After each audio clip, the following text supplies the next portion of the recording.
For today's ay maglinis tayo ng swimming pool. Kahit si buwas may mag-rent dito, magpupa sila ng swimming pool. Kaya ngayon, linisin natin. Lagyan natin ng tubig. Kasi hindi naman madali maglagay ng tubig dito, guys. Hindi madaling maglagay ng tubig dyan. Matagal din yan mapuno isang gabi. Dahil hindi lang ito ang lalagyan. Dahil doon, pupunta natin doon sa malaki. Doon galing yung tubig.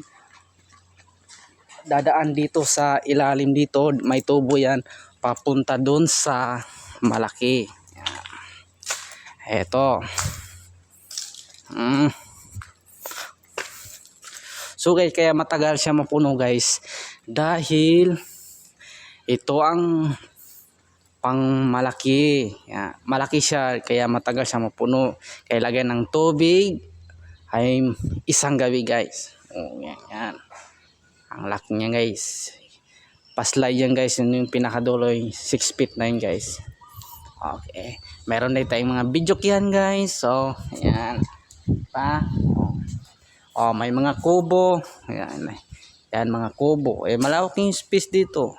Pwede kayo dito mag-rent ng kung ng okasyon, birthday, family reunion, kahit lahat ng mga event. Kung gusto nyo ng private resort, o mga program, o kasal, pwede rin dito. Ayan. Okay ba?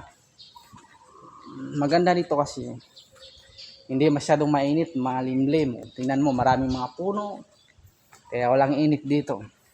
Fresh kayong hangin. Saka malapad siya.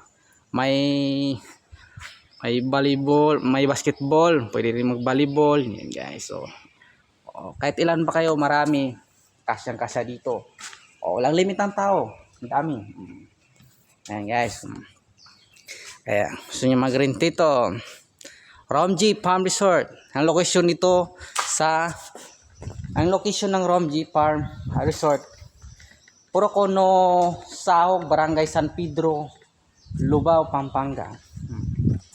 Ayan guys, yung shoot. Malawak yan. Ayan. Okay. Kung gusto nyong overnight guys, kung mag-overnight, meron din kayong hotel dito. May 8 kwarto din dyan. Yan, gusto mong overnight, may hotel dyan. Pwede dyan yung mag-stay. Yan. Okay. Yan lang po guys. Thank you for watching.